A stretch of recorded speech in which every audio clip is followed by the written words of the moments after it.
As the sum function is probably one of the most used functions in Microsoft Excel, more than likely you already know how to use it. However, for completeness, in this video we're going to take a quick look at the sum function.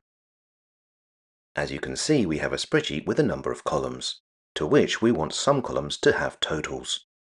So the obvious solution is to create a formula that will add one cell to another until we've included all of the cells in our column.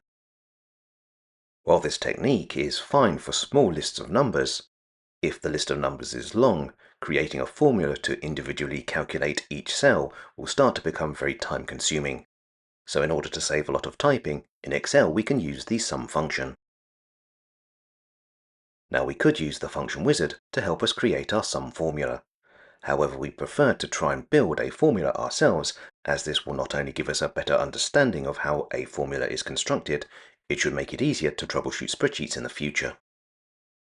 As we want our answer to be at the bottom of a column, let's start by highlighting cell C9 and typing equals to signal Excel that we want to create a formula. Next, if we type sum, we will instruct Excel that we want to add something together. We now need to tell the sum function what we want it to do by opening a bracket. Next, we need to use our mouse pointer or our keyboard to type the cell reference that we want Excel to look in, which in this example is C2. Now, in order to control which cell the sum function will look in next, we need to use a comma followed by our next cell reference, which in this case is C3. Then, because we finished our formula, we need to use a close bracket.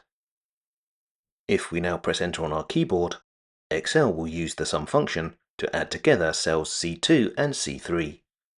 Okay, granted, this is not very exciting, and we could have gotten the same results using something other than sum. But where the sum function comes into its own is when dealing with something called a range.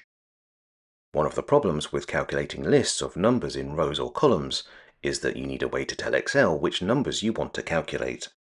So in Excel, we use something called a range, which is the start and end point for a list of numbers in a row or column.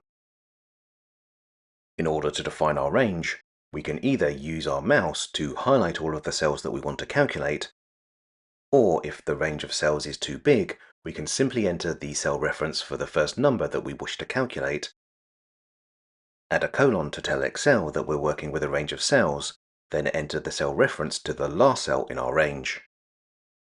Now, if we use a close bracket to tell Excel that we've finished our formula, when we press enter on our keyboard, Excel will add together all of the cells in our range. The reason why we started by demonstrating the use of a comma with the sum function is that we can also use a comma to add together two separate ranges. For example, if we create a new sum formula and then assign it with a range of cells to calculate, rather than close the bracket, if we add a comma, then a second range of cells, Excel will add together the two sets of cells, even though the two ranges are not sequential. Finally, if you're working with a spreadsheet, but just need to quickly see the total for a row or column, rather than use the sum function to create a formula, if we simply highlight a range of cells and then look at the status bar, Excel will provide us with the sum total for that range.